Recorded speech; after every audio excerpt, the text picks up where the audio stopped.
आपदा प्रभावित जोशीमठ में मकानों में दरारें बढ़ने का सिलसिला जारी है। बीते 24 घंटे में 14 नए भवनों में दरारें चिह्नित की गई। इसके साथ ही लाल निशान लगे असुरक्षित भवनों की संख्या बढ़कर 863 हो गई है। खतरे को देखते हुए शुक्रवार को 10 परिवारों के 33 सदस्यों को राहत शिविर में शिफ्ट किया गया। भूविज्ञानियों की तकनीकी टीम ने 181 भवनों को असुरक्षित जोन में रखा है। सुरक्षा की दृष्टि से जिला प्रशासन की ओर से अब तक 269 परिवारों के 900 सदस्यों को विभिन्न सुरक्षित स्थानों पर रखा गया है। जिला प्रशासन की ओर से जोशीमठ नगर क्षेत्र में निवास करने योग्य अस्थायी राहत शिविरों के रूप में 89 स्थानों पर 650 कक्षों का चिन्हीकरण किया गया है, जहां 2919 व्यक्तियों को ठहराया जा सकता है। वहीं नगर पालिका क्षेत्र जोशीमठ के बाहर पीपलकोटी में अस्थायी राहत शिविरों के रूप में 20 भवनों के 491 कमरों को चयनित किया गया है। यहां 2205 लोगों को ठहराया जा सकेगा।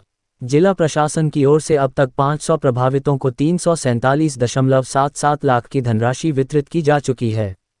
नगर क्षेत्र अंतर्गत वार्ड संख्या 1, 4, 5 और 7 के अंतर्गत आने वाले अधिकांश क्षेत्रों को असुरक्षित घोषित करते हुए इन वार्डों को खाली करवाया गया है। जोशीमठ के पुनर्निर्माण का खाका खींचने में जुटी सरकार भूधंसाव से कराह रहे जोशीमठ के पुनर्निर्माण को लेकर सरकार सक्रिय हो गई है। इसका खाका तैयार किया जा रहा है। जियो टेक्निकल व फिजिकल सर्वे रिपोर्ट के आधार पर जोशीमठ की पुनर्निर्माण योजना को अंतिम रूप दिया जाएगा। सचिव आपदा प्रबंधन डा रंजीत कुमार सिन्हा के अनुसार इसमें भवनों की रेट्रोफिटिंग का विकल्प भी खुला रखा जाएगा। इसके अलावा अप्रैल के तीसरे सप्ताह से प्रारंभ होने वाली चारधाम यात्रा के मद्देनज़र बद्रीनाथ राजमार्ग के मारवाड़ी हेलन बाईपास का भी जियो टेक्निकल सर्वे कराया जाएगा। IIT रुड़की को इसका जिम्मा सौंपा गया है।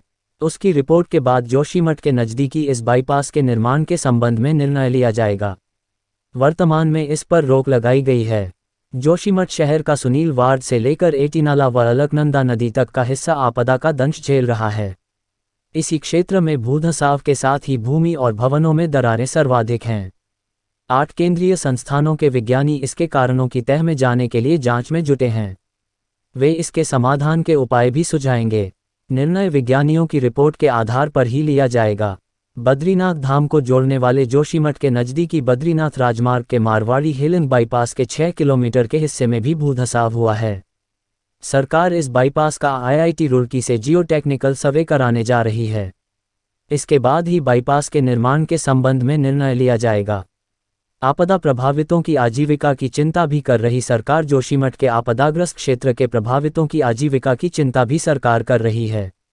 मुख्यमंत्री पुष्कर सिंह धामी ने देहरादून में शुक्रवार को सचिवालय में जोशीमठ की समीक्षा बैठक में निर्देश दिए कि केंद्र को भेजे जाने वाले राहत पैकेज के प्रस्ताव में आजीविका के बिंदु को भी प्रमुखता से शामिल किया जाए। उन्होंने यह भी कहा कि प्रभावित क्षेत्र से जो लोग विस्थापित होंगे उनके स्वरोजगार के लिए भी विस्तृत योजना बनाई जाए। उधर मुख्यमंत्री के निर्देश पर जोशीमठ में राहत शिविरों में रह रहे प्रभावित परिवारों को ठंड से बचाव के लिए हीटर उपलब्ध कराए गए हैं। साथ ही वहां अलावा की व्यवस्था भी की गई है। जोशीमठ में चल रहे राहत कार्यों पर मुख्यमंत्री धामी लगातार नजर बनाए हुए हैं।